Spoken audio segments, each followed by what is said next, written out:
안녕하세요. 아주 몰상식한 집안에 시집을 갔었던 김선옥이라고 합니다. 왜 그런 집안과 남자를 골라 결혼했냐고 물으신다면 결혼 전에 몰랐기 때문이었어요. 그 집 식구들이 얼마나 이상하고 뻔뻔한 생각을 가지고 있는지, 특히 제 남편이었던 사람이 얼마나 별로인 인간이었는지요. 이곳에 사연을 보내는 많은 분이 그렇듯 저도 결혼 후에야 실망스러운 그들의 민낯을 알 수 있었던 거죠. 당연히 지금은 그 집안에서 나와 행복하게 살고 있는데요. 바로 그 나오게 되는 과정이 아주 기가 막히고 코가 막혔답니다. 그때 일을 속 시원하게 이곳에 풀어내 보려고 합니다. 끝까지 함께 해주시면 감사하겠습니다. 제가 어릴 적 저희 집은 밤만 되면 늘 소란스러웠어요. 또 술 처먹고 들어와?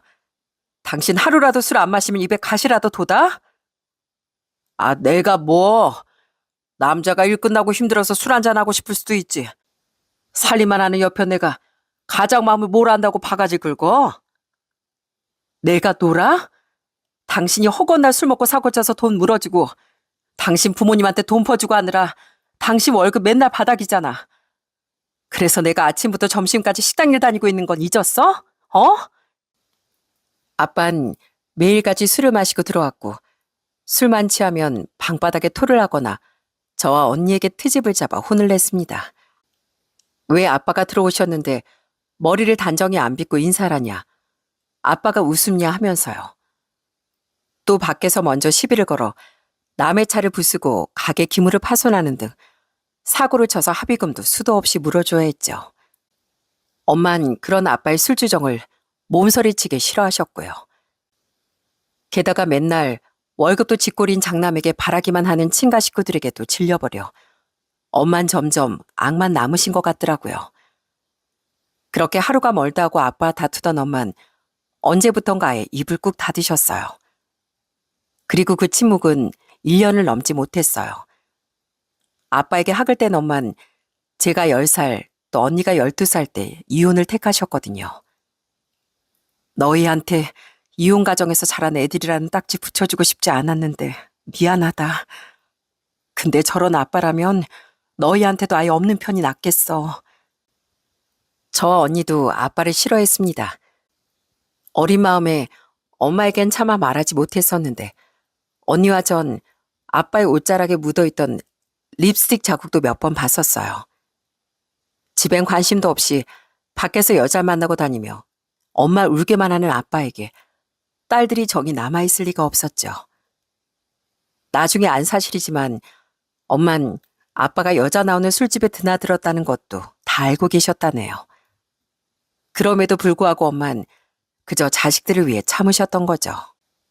그렇게 이혼한 후 우리에게 연락 한 통 없던 아빤 나중에 듣기로 재혼을 2번이나 했다가 실패했다고 해요. 그러다 또다시 마지막 재혼을 한 뒤 그 아주마하곤 여태까지 함께 살고 있는 모양인데 저도 언니도 그런 아빠 지금까지 연락을 하며 지내고 있지 않습니다. 자식들에게 관심도 없는 아빠에게 우리 또한 애정이 없었으니까요. 그렇게 아빠 갈라선 뒤 엄만 혼자 힘들게 저와 언니를 키워주셨죠. 엄마에겐 기댈 외할머니도 외할아버지도 없었거든요. 아빠 헤어진 후 엄만 집에서 멀지 않은 곳에 분식집을 차리셨어요. 엄만 김밥과 순대 떡볶이를 팔며 생계를 이어가셨고요. 미호가, 선호가, 엄마가 이번에 떡볶이를 다른 방법으로 만들어봤는데 한번 와서 먹어봐. 너무 맛있는데 엄마? 이건 대통령님도 와서 먹어보고 반할 맛이야. 엄마 막 청와대 요리사로 스카웃되고 그러는 거 아니야? 역시 엄마 띄워주는 거 우리 딸들밖에 없다니까. 엄마 솜씨가 좀 최고긴 하지? 엄만 딸들을 키우기 위해 씩씩하게 살아가셨어요. 저와 언닌 그런 엄마가 존경스러웠죠. 그리고 과거 지겹게 보아왔던 엄마의 우는 모습은 더는 보고 싶지 않아 우린 엄마를 많이 웃게 해드리려 노력하며 살았습니다. 시간이 흘러 서울로 대학을 간 언닌 쭉 그곳에 터를 잡았습니다. 언니의 전공 특성상 언니가 갈 만한 일자리는 서울에 밀집되어 있었거든요. 그리고 언닌 그곳에서 소방관으로 일하던 형부도 만나 결혼했고요. 장남이라고? 동생들은 다 취직은 했다니? 부모님 노은 어떻게 준비되어 있으시고? 아니, 노후보단 성격이 어떤 분들이라니. 엄만 우리 딸들이 엄마처럼 몸고생 마음고생 안 하면서 살았으면 좋겠구나. 형부는 삼형제 중 장남이었는데요. 그 말을 들은 엄만 언니부터 걱정하셨습니다. 엄마가 속물적인 분이어서가 아니라 아빠에 대한 트라우마가 떠오르셨던 거예요. 무능력한 고모들과 작은 아빠들, 할아버지 할머니 모두를 장남이란 이유로 다 챙기려던 아빠가 생각나셨던 거죠. 특히 항상 장남이 뭔가를 해주길 바라던 할머니 할아버지에 대한 기억 때문에 엄만 자신의 노후 자금도 악자까지 따로 모아두셨어요. 다행히 실제로 만나본 형부는 아주 책임감 있고 좋은 사람이더라고요. 형부의 부모님도 형부의 동생들도 모두 성실하고 멋진 분들이었기에 엄만 언니에 대한 걱정을 덜어놓을 수 있으셨죠.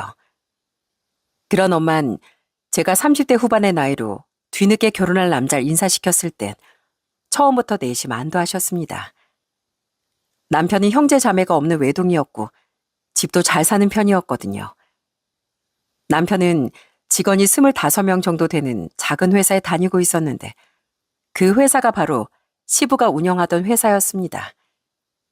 비록 작긴 해도 저희가 살던 지역에서 나름대로 탄탄한 곳이라 인정받는 곳이었기에 엄만 딸이 고생은 안 하고 살겠다 싶으셨던 거죠.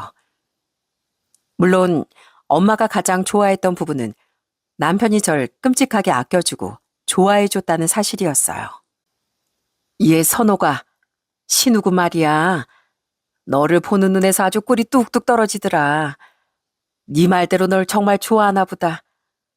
물론 사는 집안 아들인 것도 네가 고생 안 하고 살 생각에 마음에 들었지만 가장 중요한 건 사람 됨됨이 아니겠니. 인사 왔을 때 보니까 예의도 바른 것 같고 너를 많이 아끼는 게 느껴지니까 마음에 아주 쏙 드는 거 있지? 네 형부도 그렇고 신우군도 그렇고 우리 집은 사회복이 확실히 있나 보다. 평범한 법원 공무원이던 제가 회사 사장 아들인 남편을 어떻게 꼬셨냐고 수군대던 사람들도 있었어요. 아주 무례한 사람들의 말이라 신경 쓰지 않았지만요. 하지만 제가 남편을 꼬셨던 게 아니라 남편이 먼저 절 좋아했던 거거든요. 저는 타지방 국립대를 졸업한 뒤 2년의 준비 끝에 법원 공무원 시험에 붙었답니다. 그리고는 운이 좋게 희망 근무 지역이었던 고향으로 발령받을 수 있었죠. 그리고 남편은 저와 대학 선후배 사이였어요. 과는 달랐지만 같은 동아리에서 활동하며 만나게 됐는데 알고 보니 고향이 같은 걸 알고 더더욱 친해졌었고요. 야, 선호가, 너 왜 이렇게 예뻐졌어? 나 너 못 알아볼 뻔했잖아. 그 뒤 대학 동기 결혼식 때 우린 아주 오랜만에 다시 만나게 됐어요. 서로 연락을 하며 지내진 않았었거든요. 그런데 그때 남편 눈에 제가 유독 예뻐 보였다고 하더라고요. 대학 다닐 때도 호감이 있었는데 그땐 네가 남자친구가 있었잖아. 그래서 포기했는데 다시 보니까 네 뒤에서 후광이 비치는 것 같더라고. 너 지금 남자친구 없으면 나 다시 용기 내봐도 될까? 대학에 다닐 때도 제외했을 때도 남편이 말을 하지 않았었기에 아버지가 회사 사장인 줄은 몰랐었습니다. 그냥 형편이 어려운 집 아들은 아니구나 정도로만 알고 있었죠. 재회 후 적극적으로 제게 마음을 표현하던 남편은 제게 간도 쓸개도 다 빼줄 정도로 잘해줬습니다. 솔직히 좀 통통한 편에 키도 작고 머리숱도 적은 편이었던 남편이 처음부터 제 마음에 들어오진 않았어요. 다른 것보다 전 좀 마른 사람이 좋았거든요. 그래도 절 향한 순수한 마음 표현이 고마워 우선 만나보기 시작했는데 갈수록 제게 너무 더 잘해주더라고요. 게다가 욕 한마디 잘할 줄도 모르고 술도 멀리하는 모습에 더더욱 믿음이 갔습니다. 전 아빠 때문에 과격하고 술 좋아하는 사람은 별로 좋아하지 않았거든요. 그런 남편의 청혼을 받고 수락한 뒤에야 전 남편의 집안에 대해 알 수 있었던 거예요.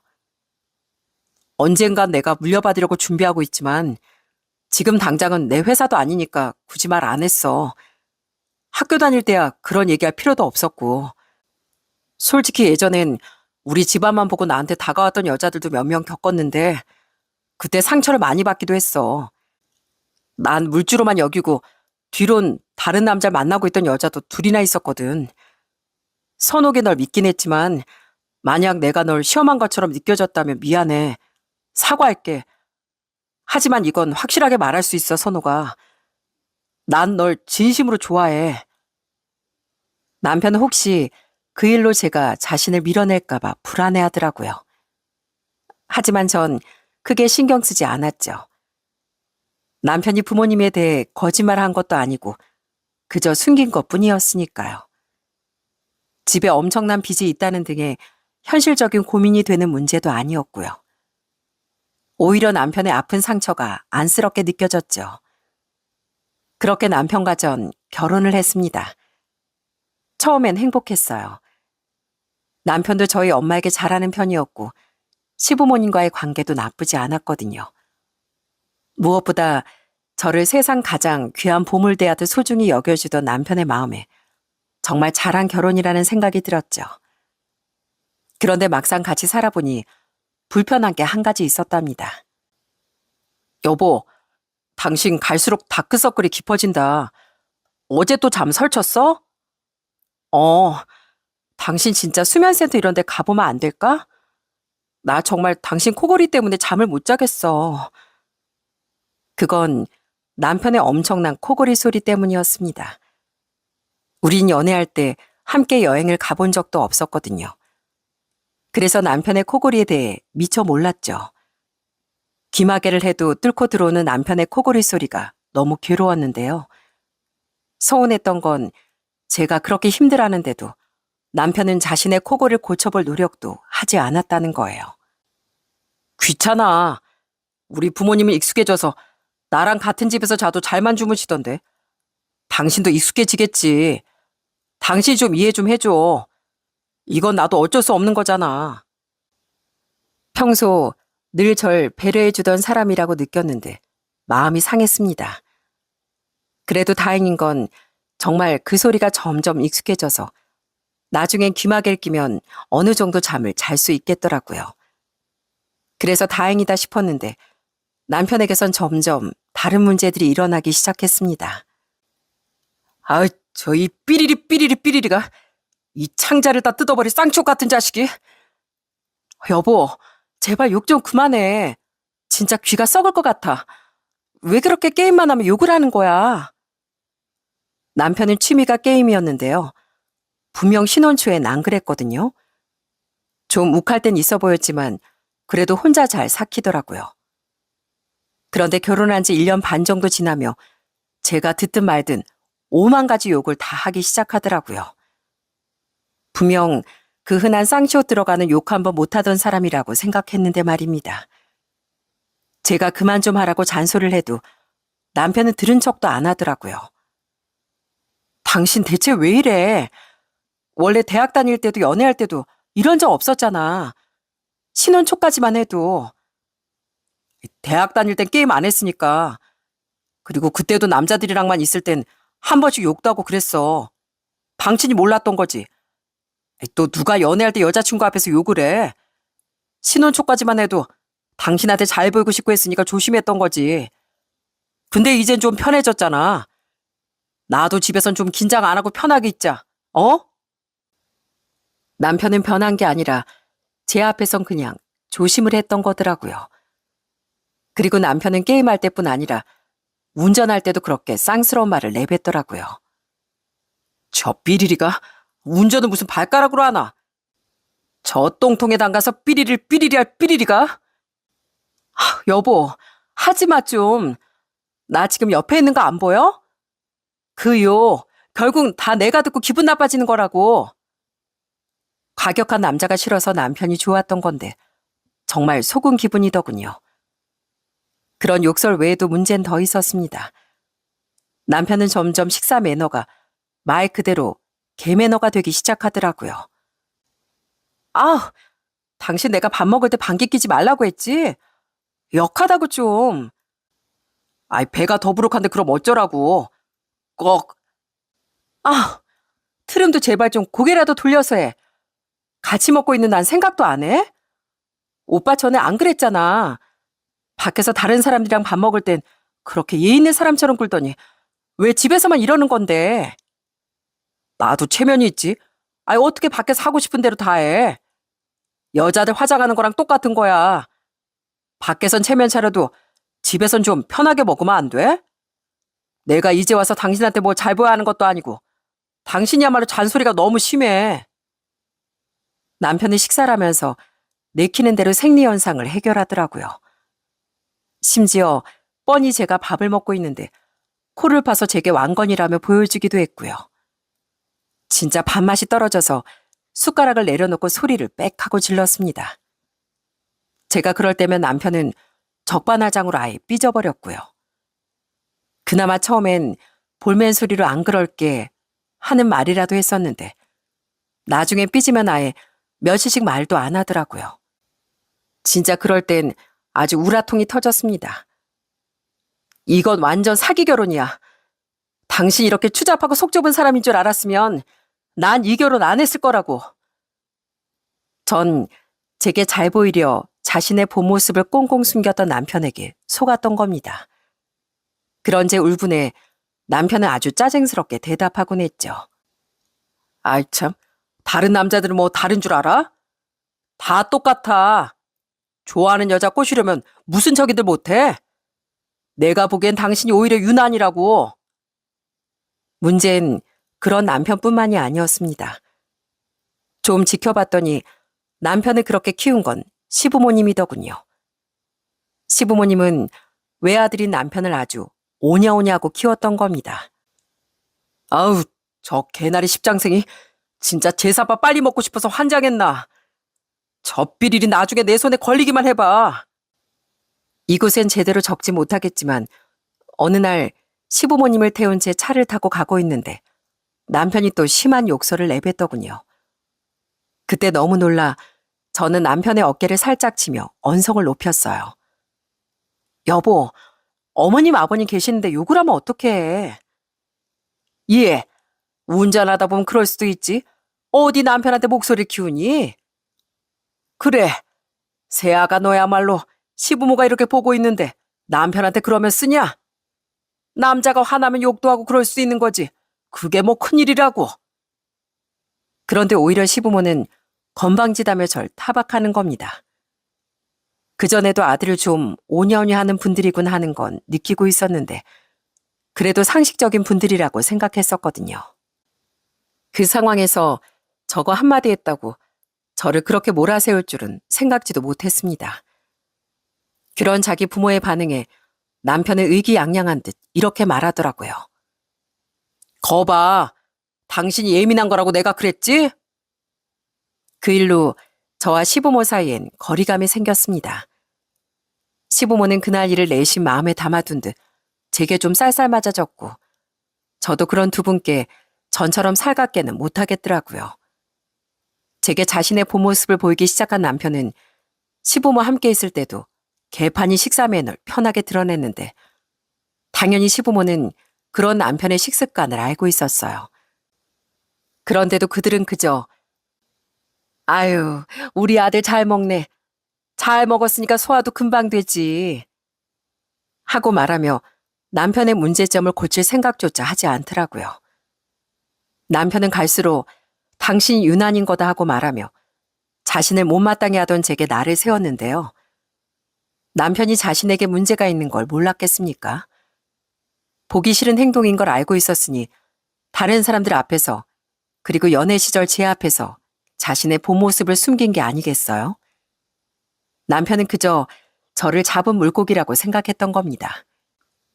잡은 물고기인 제게 잘 보일 필요도 없고 이제 편할 만큼 편해졌으니 추잡하고 몰상식했던 자신의 본 모습 그대로 행동하고 싶었던 거죠. 불편해하는 절 배려할 생각은 요만큼도 안 꺼서요.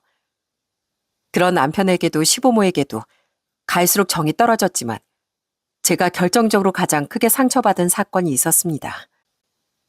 여보, 나도 당신도 나이가 있으니까 우리 일찌감치 병원 도움받아서 임신 준비해보자.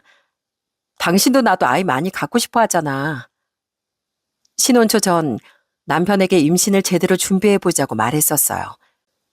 당시 제가 39, 남편이 42이었으니 자연 임신을 무작정 바라기보단 병원의 도움을 받고 싶었거든요. 하지만 남편은 난색을 표하며 이러더라고요. 아, 그래도 우선 최대한 시도해본 다음에 정 안 되면 그때 병원 도움을 받아도 되지 않을까? 난 병원 좀 불편해. 친구들한테 들었는데 남자 쪽 검사하려면 막 야한 동영상 보면서 노력해야 된다고 하더라고. 그 낯선 공간에서 아무리 보는 사람이 없다고 해도 난 좀 수치스러울 것 같아. 싫다는 남편의 말에 우린 결국 자연 임신을 시도했습니다. 하지만 1년 정도 노력해도 아이가 찾아와 주지 않자 결국 우린 시험관에 도전해보기로 했어요. 그때 남편도 좋지 않은 표정이긴 했지만 함께 병원에 가서 검사를 받았죠. 그때 남편에겐 아무 문제가 없었는데요. 제게 청천벽력 같은 진단이 떨어지더군요.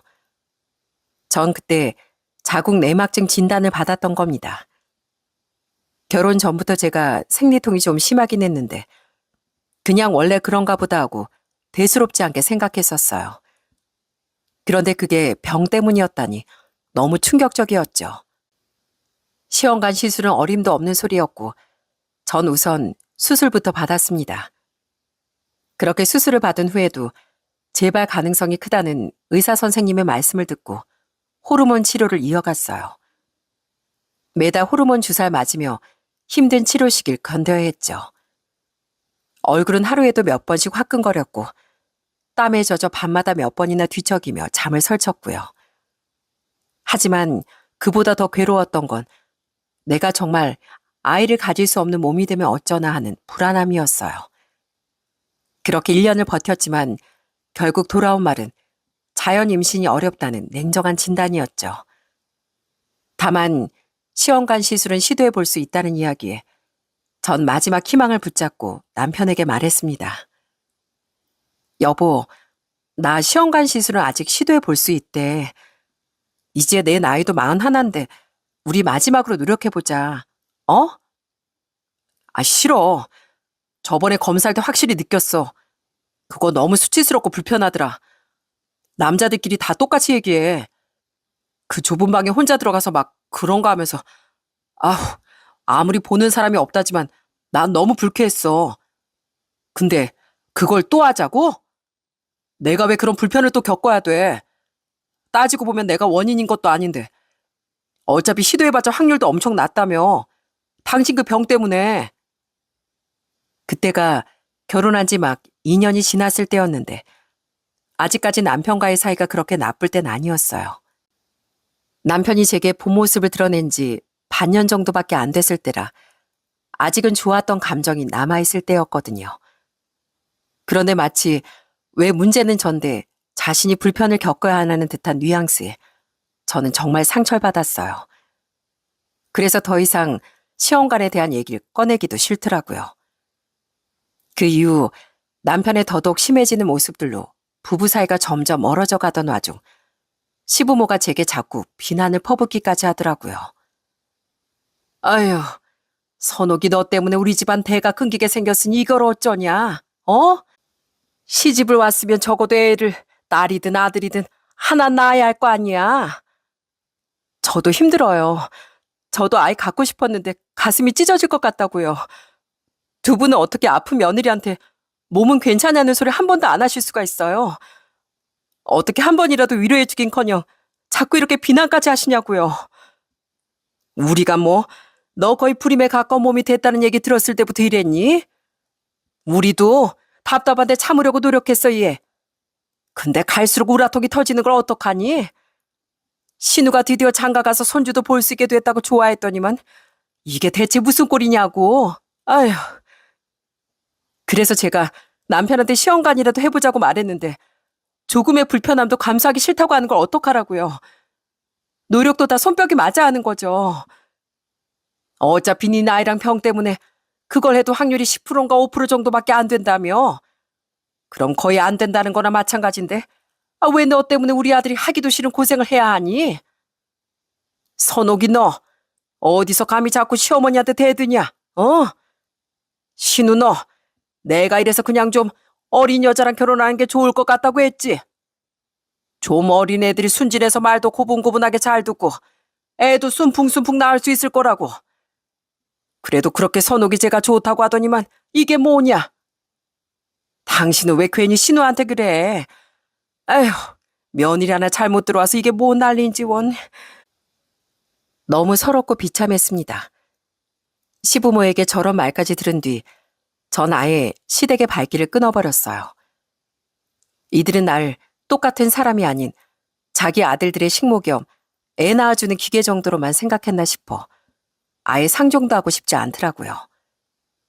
그렇게 제가 시댁의 발길을 끊는 일로 남편은 제게 더더욱 불만을 품었습니다.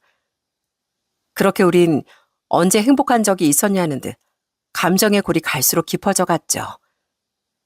그런 남편과 차라리 빨리 갈라서고 싶더군요. 그런데 자신과 달리 딸들만은 결혼해서 잘 살기 바랬던 저희 엄마를 생각하니 차마 입이 잘 안 떨어지더라고요. 오래전 매일같이 보던 엄마의 눈물을 다시 볼 생각을 하니 가슴이 무거워졌습니다. 그래도 더는 남편과는 못 살 것 같아 전 최대한 빨리 갈라서자고 해야지 하는 생각만 하고 있었어요. 그렇게 결혼한 지 3년 정도의 시간이 흘렀던 어느 날 아주 기가 막힌 일이 일어났답니다. 당시 남편은 갑자기 해외 출장이 잦아졌었어요. 당신 원래 출장 별로 없었잖아. 근데 요즘 출장이 왜 이렇게 많아? 말했잖아. 우리 회사 이제 내수 시장 말고 수출 쪽으로도 확장할 거라고. 몇 년 있으면 내가 회사 물려받을 텐데 장기적으로 중요한 일인 만큼 내가 직접 가야 돼. 남편은 수출 문제로 베트남, 우즈베키스탄, 일본 등 여러 나라로 출장을 떠났습니다. 닷새에서 일주일 정도의 일정으로요. 그리고 문제의 그날 남편은 또 베트남 출장을 갔다가 집으로 돌아왔더라고요.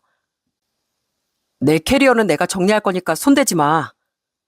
어차피 그럴 생각도 없었어. 남편은 저렇게 말하며 씻으러 들어가더군요.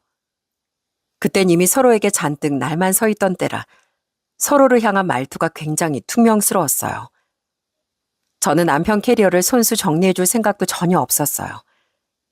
어차피 남편이 평소 자기 물건을 마음대로 만지는 걸 굉장히 싫어하기도 했고요. 그래서 연애 때부터 한 번도 남편 물건에 말없이 손댄 적이 없었는데 이상하게 그날따라 캐리어가 자꾸 눈에 들어오더군요. 여자의 촉이라고나 할까요? 느낌이 영 이상하더라고요. 그래서 전 남편의 캐리어를 열어보기로 마음먹었습니다. 그런데 딱 캐리어를 열려던 찰나 남편이 다 씻고 나오더라고요. 남편은 캐리어 잠금장치에 손을 얹은 절 보더니 꼭 심장이 쿵 떨어진 사람처럼 다급히 외치더라고요. 여보, 열지 마. 그거 절대 열지 마. 안 돼. 그 모습을 보니 진짜 뭔가 있구나 싶더라고요. 저는 황급히 다가오던 남편을 무시하고 바로 캐리어를 열어봤어요. 그리고 캐리어를 열자마자 아주 황당한 물건이 눈에 들어오더군요. 결혼 사진이잖아. 이거 당신 아니야?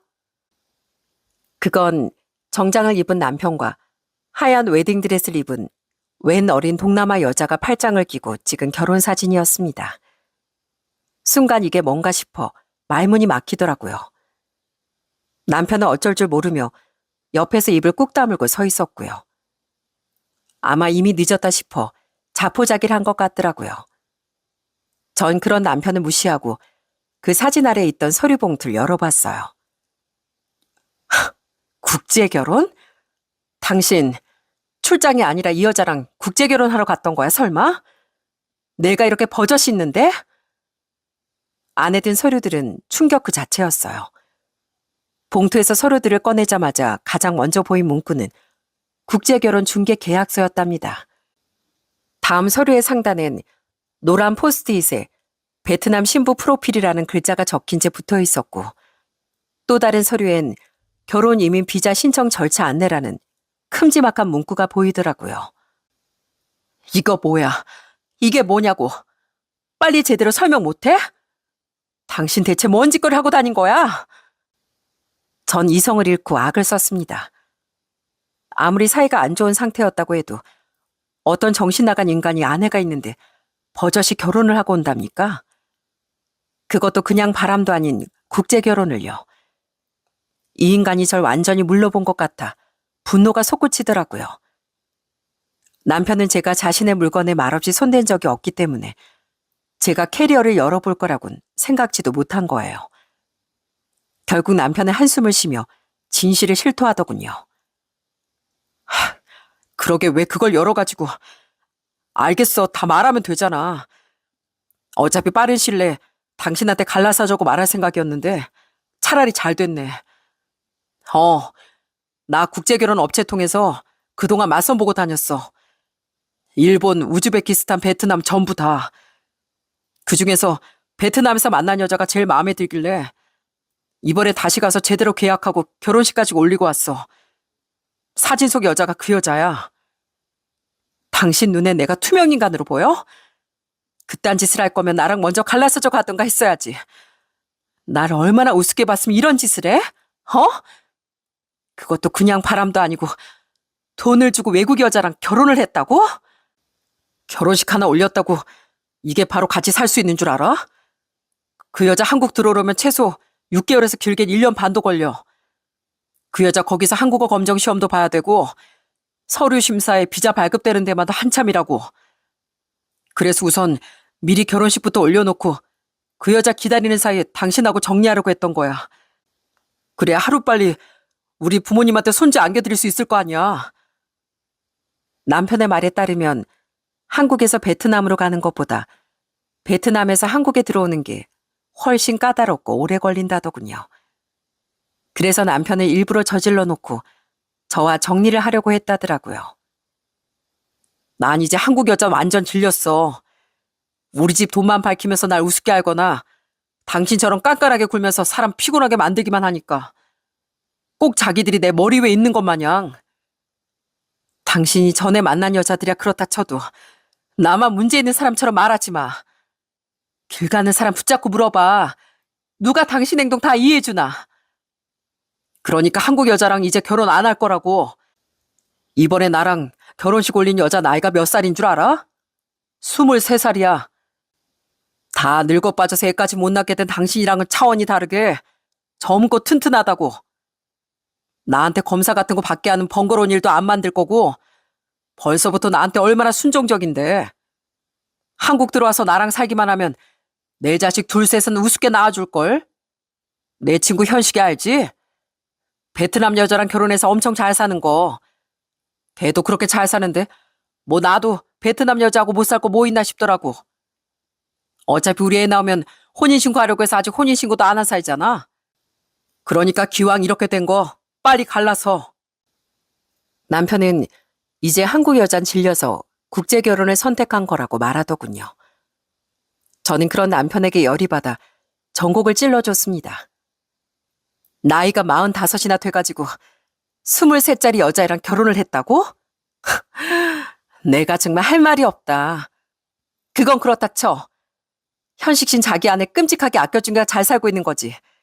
당신처럼 이기적인 인간이 누군들 데려와도 잘 살 수 있을 것 같아? 뭐 순종? 배우자를 아끼고 사랑해줄 생각을 해야지. 시작부터 자기 멋대로 휘두르면서 살 생각을 하냐? 하긴 그런 몰상식한 인간이니까 나랑 헤어지기도 전에 이딴 짓을 저질렀겠지. 당신이 뭘 알아? 난 그 여자 쪽에 돈 줬고 그럼 그 여자도 남편이 날 잘 모시고 살 의무가 있는 거지. 사람이 물건이니? 분명 가서 전에 나한테 했던 것처럼 세상 젠틀하고 착한 척하고 왔겠지. 그러니까 그 어린애가 가엾게도 혹한 거겠지. 그리고 한국 여자한테 질렸다고? 솔직히 말해봐. 당신 그냥 자신이 없는 거잖아.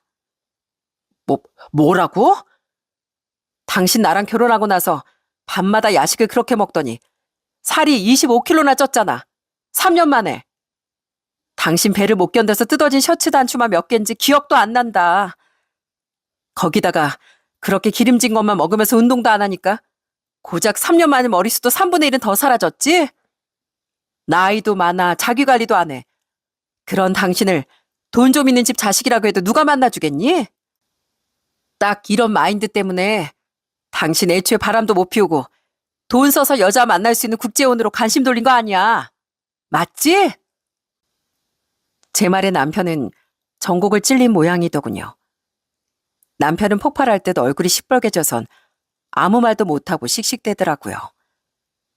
평소에 전 외모 비하 같은 건 하지도 않고 아예 싫어하는 성격이었거든요. 외모야 사람마다 다를 수 있는 거고 살이 찌든 빠지든 그게 잘못도 아니었으니까요. 다만 저 땐 저도 너무 열이 받아 남편을 찌를 수 있는 날카로운 말을 있는 대로 다 끄집어냈던 겁니다. 아무튼 난 애도 못 낳고 드세기만 한 당신이랑 더 살 생각 없으니까 이참에 확실하게 갈라서 이 집 우리 아버지가 해준 집인 거 알지? 내가 그래도 특별히 정을 생각해서 짐 뺄 시간 줄 테니까 짐 다 빼면 연락해. 난 그동안 부모님 댁에 가 있을 거니까. 위자료 같은 거 청구하려면 하든가. 그 정도 내가 줄 테니까. 남편은 여전히 분을 사귀지 못한 채 풀지 않았던 캐리어를 그대로 들고 나가버리더군요. 그놈은 제가 기껏해야 자신에게 약간의 법적 위자료밖에 받지 못할 거라고 생각하더라고요. 저는 도저히 억울해서 기껏 해봐야 1,000에서 2,000 정도밖에 안 될 그 위자료만 받고 사라져주기 싫더라고요. 혼인신고를 하지 않은 사실혼 관계라 정식 혼인사에서 받을 수 있는 위자료보다 적게 책정될 가능성이 높았으니까요. 법원 공무원으로서 그 정도는 예상할 수 있겠더군요. 저는 그동안 그놈과 그놈 부모로 인해 받은 마음의 상처와 엄청난 배신감에 대한 정당한 보상을 받고 싶었습니다. 저는 다음 날 시댁에 찾아갔어요. 그리고 우선 시부모에게 남편의 기가 막힌 만행을 낱낱이 말해줬죠. 그렇다고 시부모가 제 편을 들 거라곤 기대하지 않았는데 역시는 역시나더라고요. 그게 뭐? 어차피 너네 혼인신고도 안 했잖아. 차라리 돈을 주고서라도 어린 외국 여자랑 새살림 차리고 싶다는 신호뜻 우리도 다 동의했다. 국제결혼 중개업체도 우리가 직접 알아보고 소개해 준 거야. 뭐라고요? 다 알고 있었다고요? 기가 막혀. 그 나물에 그 밥이라더니 생각보다 더 몰상식한 집이었네, 이 집안이. 근데 이게 끝까지 건방지게. 그러게 누가 사사건건 우리 아들 트집 잡고 애까지 못 낳으래? 최소한 네가 애라도 낳을 수 있는 몸이었으면 우리 신우가 이렇게 했겠어? 너만 사라지면 우리 가족은 더 바랄 게 없다. 싹퉁머리 없고 애도 못 낳는 너 대신 어리고 고분고분한 세면에 들어올 생각하면 벌써부터 밥이 술술 넘어간다고. 애가 어리니까 손주도 최소한 둘은 낳아줄 거 아니냐. 그래, 맞아. 태어날 애가 혼혈이라고 사람들이 수군댈 순 있지만 그래도 없는 것보단 100배 낫지. 애초에 결혼 파탄의 원인이 넌데 감히 어디 여기까지 찾아와 행패야, 행패길. 우리 신우가 착해서 너 짐 뺄 시간이라도 준 거지. 나나니 시애비였으면 당장 네 몸부터 그냥 쫓아내버렸을 거야. 그러니까 여기서 이러고 있을 시간에 빨리 지민 앞에서 네 친정으로 가버려. 여보, 잠깐만. 그리고 신우가 네가 위자료 청구할 수도 있다고 하던데 번거롭게 소송 걸고 할 필요도 없다. 뭘 말 줄야, 어? 마음 같아서 우리가 너한테 위자료 청구라도 하고 싶은데 아는 변호사한테 물어보니까 아마 우리 쪽에서 줘야 될 것 같다고 하더구나. 그러니까 대충 얼마나 줘야 할지 말해. 빨리 너 좀 우리 집에서 치워버리게. 시부모는 오히려 제가 혼인 파탄의 원인이라며 저를 비난했습니다. 그들 또한 저보단 어리고 고분고분한 며느리를 얻고 싶어 했던 거예요. 저는 그런 그들과 그들 옆에서 의기양양한 표정을 짓고 있던 전 남편에게 경멸의 눈빛을 보냈죠. 그리곤 그들에게 겁을 주기 시작했습니다. 뭔가 착각하나 본데 고작 법적 위자료 가지고 저 인간 만행을 퉁칠 수 있다고 생각했으면 오산이에요. 내가 결혼 생활 3년 동안 받은 수모랑 스트레스가 얼만데요. 뭐? 그럼 뭐 어쩌라고? 저 법원 공무원인 거 아시죠? 내가 아는 지식 인맥 전부 동원해서 당신들 다 가만 안 둘 거예요. 아버님, 아니, 아저씨 회사에 뭐가 문제될 건 없는지 내가 뒷조사를 해서라도 탈탈 털어서 문제 삼을 만한 건 다 삼아버릴 거라고요. 털면 먼지 안 나올 회사가 어디 있겠어요? 아니, 왜 갑자기 내 회사를 건드려? 내 말 아직 안 끝났어요. 그리고 네 지역 신문사에도 다 제보할 거예요. 땡땡 회사 사장 일가의 실체, 이렇게요. 혼인신고는 안 했어도 멀쩡한 아내 두고 베트남에서 23살짜리 여자애랑 결혼하고 온 저 인간. 그리고 그걸 또 잘했다고 부추긴 그 부모. 그 몰상식한 가족에 대해 세상이 뭐라고 할지 기대되죠? 제 으름장에 한심한 새 식구의 얼굴이 흑빛으로 변하더군요. 시분 그제야 큰일 났다 하는 표정으로 더듬더듬 물었습니다. 너, 뭘 원하는 건데? 아까 위자료 얼마나 주냐고 물었죠? 그럼 3억 주세요. 지금 사는 저희 아파트 값이 3억 정도 하니까 그 돈 고스란히 나 주라고요. 저 인간이랑 살던 집은 쳐다도 보기 싫으니까 대신 돈으로라도 받아가게요. 그나마 여기가 서울이 아니어서 우리가 살던 아파트 값이 싼 걸 다행으로 여겨요. 뭐? 무슨 애도 없는데 고작 3년 살아놓고 3억은 너무한 거 아니냐? 아직도 상황 파악이 안 되시나 본데 나 진짜 신문사 찾아갈까요? 회사 뒷조사도 한번 해볼까요? 회사 문제는 그렇다 치고 이 집안 실체가 만천하에 드러나면 회사 이미지는 어떻게 될까요? 그러니까 좋은 말 할 때 돈 내놔요.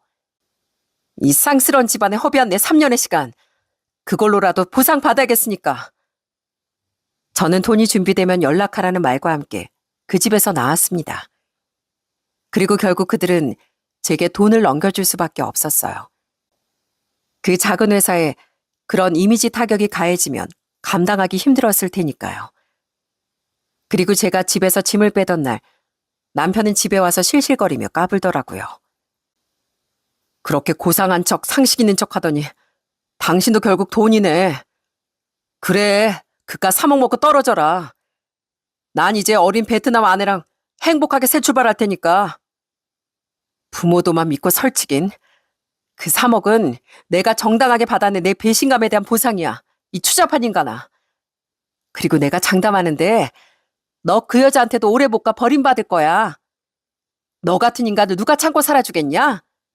입 치워, 입냄새 나니까. 넌 내 인생의 오점이고 수치야. 그러니까 2번 다시 내 눈앞에 나타나지 마. 그렇게 제 결혼 생활은 끝이 났습니다. 어차피 저도 언제 갈라서나 타이밍만 보고 있었는데 열받긴 했어도 그나마 돈이라도 받아낼 수 있었으니 차라리 잘된 일이라고 생각하기로 했죠. 그렇게 결혼 생활이 힘들었으면 이 엄마한테 말을 했어야지.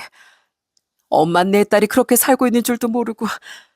그 나쁜 놈의 자식, 내가 절대 가만 안 둘 거야. 됐어, 엄마.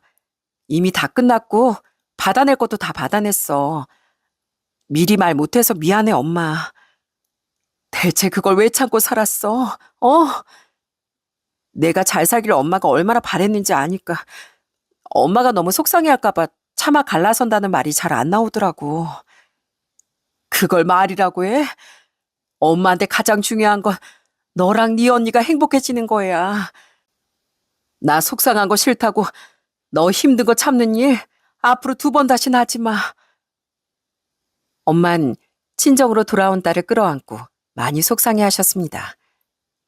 자나깨나 자식의 행복만 바라던 엄마의 품에 그렇게 안겨있으니 안도감과 따뜻함이 밀려오더라고요. 아, 이렇게 좋은 엄마 품을 놔두고 내가 왜 그런 한심한 인간과 살았을까 하는 자괴감도 밀려왔고요. 제 소식을 듣고 친정으로 달려온 언니와 형분, 아이가 안 생긴 게 그나마 다행이었다며 절 위로해 주더라고요.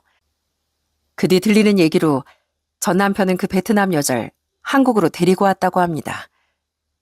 그런데 그 이후에 어떻게 됐는지 아시나요? 겨우 3년도 안 돼 그놈의 2번째 결혼 생활은 끝이 났다고 하더라고요. 물론 한국에 와서 서로 잘 적응하며 잘 사는 부부들도 많습니다. 하지만 요즘은 일정 기간 한국에 거주하며 혼인관계를 유지해 국적을 취득한 뒤 곧바로 이혼하거나 떠나버리는 사례도 있다는 얘기를 들어보셨을 거예요. 전 남편의 아내였던 그 여자도 딱 그런 경우였다고 해요. 한국 국적을 얻으려면 최소 2년 이상은 실제로 혼인 생활을 유지하며 한국에 거주해야 하는데요. 그 여잔 그 조건을 채운 뒤 국적을 취득했고 임신 중이던 아이를 낳은 뒤 산후 회복을 마치자마자 아이를 두고 도망쳐버렸다고 합니다. 저도 원래는 그 사실을 몰랐었어요. 갈라선 마당에 그 인간과 연락을 주고받을 일도 없었고 소식을 전해 듣지도 못했으니까요. 그런데 그 여자가 도망간 뒤 전 남편이 모르는 번호로 제게 전화를 걸어 아주 눈물 콧물을 짜내며 말을 해주더라고요. 내 인생 다 망했어. 나랑 부모님이 그 기집애랑 그 기집애 친정에 보낸 돈이 다 얼만데 나 혼자 그 어린애를 어떻게 키우란 말이야. 나 천벌받은 건가 봐 여보. 당신을 버린 대가가 이렇게 처참할 줄은 몰랐어. 한심하게도 전 남편은 애는 자기 부모에게 떠맡긴 채 맨날 술만 마시며 지내고 있다고 하더라고요. 심지어 전 시부는 전 남편에게 사장 자리도 물려줬다는데 전 남편의 능력 부족으로 인해 회사 사정도 나날이 기울고 있다고 하더라고요. 전 남편도 이제와 역시 당신만한 여자가 없었다. 너무 후회된다. 혹시 다시 돌아와 줄 수 없겠냐는 어이없는 말을 해댔습니다. 전 그놈에게 딱 잘라 말해준 뒤 전화를 끊었어요. 그 여자가 왜 도망갔는데? 내가 분명 전에 경고했지? 넌 분명 그 여자한테도 버림받을 거라고. 너는 내가 살면서 만난 인간 중 최악 오브 최악인 인간이야. 네 부모도 마찬가지고. 내가 2번 다시 내 눈에 띄지 말라고 한 거 기억하지? 또 한 번 전화했다간 나 신문사 찾아가서 내 입에 걸어장을 짚어 연다? 어? 끊어 이 진상아. 그게 바로 한 달 전의 일이랍니다. 그렇게 전 남편은 낙동강 오리알 신세가 되는 통쾌한 결말을 맞았다네요. 그 베트남 여자가 처음부터 한국 국적만 노리고 결혼한 건지 아니면 처음엔 전 남편이 좋았었는데 변심을 한 건지 모르겠습니다. 그래도 아마 처음엔 한국 생활과 행복한 결혼 생활에 대한 부푼 꿈을 안고 왔었을 것 같아요. 한국 와서 잘 사는 여성들도 정말 많으니까요. 하지만 막상 살고 보니 전 남편과 시댁 식구들의 엉망인 모습을 보고 진절머리가 났을 거라고 생각합니다. 그래서 오죽했으면 도망을 갔을까 싶은 마음도 들더라고요. 저는 전 남편과 갈라선 뒤 아주 쾌적한 삶을 잘 살고 있습니다. 전 남편과 전 시부모로 인한 스트레스가 없던 데다 속 시원하게 위자료 명목의 거금도 받아냈으니 남은 우라도 없었고요. 그 집에서 받아낸 3억 중 1억은 난임으로 힘들어하는 분들을 돕는다는 채 기부했답니다. 그리고 남은 돈 중 일부를 써서 몇 달 전엔 엄마를 모시고 해외 럭셔리 크루즈 여행도 다녀왔어요. 엄마의 평생 꿈이 바로 낭만적인 크루즈 여행이었기에 더 나이 드시기 전에 꼭 이뤄드리고 싶었거든요. 그 꿈을 실현시켜드릴 수 있어 제 마음도 참 기뻤답니다. 돈의 출처는 그리 유쾌하지 않은 곳이었지만 그래도 이렇게 의미 있는 곳들에 지출을 하니 그놈과 그놈 집에 허비한 지 3년이란 시간이 헛되지만은 않아진 것 같아 참 다행이라는 생각이 들었죠. 전 여전히 엄마 둘이 지내고 있는데요. 엄마도 언니와 형부도 제가 결혼이라는 것에 아예 마음 접은 일을 안타까워하고 있어요. 이제 나이도 있어 시험관 시술을 한다고 한들 임신은 어려울 것 같고 결혼은 한 번 해봤으면 충분하다고 생각하기에 전 앞으로 독신으로 살 거라고 말했었거든요. 뭐 앞으로 정말 좋은 사람이 찾아오면 그 마음이 바뀔지도 모른다고 생각하지만 우선 전 지금 이대로가 좋습니다. 갈수록 나이가 들어가는 엄마를 옆에서 마음껏 챙겨드릴 수 있어서요. 전 지금껏 그랬듯 앞으로도 저희 엄마 여기저기 놀러도 다니고 행복한 추억을 쌓으며 효도에 집중하며 살아가려고 합니다. 비록 결혼과 아이가 아니어도 제 인생의 또 다른 행복과 즐거움이 가득하길 바라면서요. 마지막으로 드리고 싶은 말이 있는데요. 연애혼이든 중매혼이든 중요한 건 서로를 진심으로 소중히 여기는 마음이라고 생각해요. 그렇지 못하고 상대방을 마치 언제든 갈아치울 수 있는 물건처럼 취급한다면 정작 갈아치워지는 건 자기 자신이라는 걸 제 전 남편과 같은 한심한 사람들에게 꼭 말해주고 싶어요. 또한 사람을 배려할 줄도 소중히 여길 줄도 모르는 사람은 제발 결혼을 하지 않았으면 좋겠습니다. 준비되지 않은 사람과의 결혼만큼 상대방을 불행하게 만드는 일은 없으니까요. 그럼 전 이만 여기서 사연을 마쳐보겠습니다. 서서히 반가운 가을이 다가오고 있는데 선선한 가을바람처럼 여러분의 매일에 늘 기분 좋은 일만 가득하시길 바랄게요. 들어주셔서 정말 감사합니다.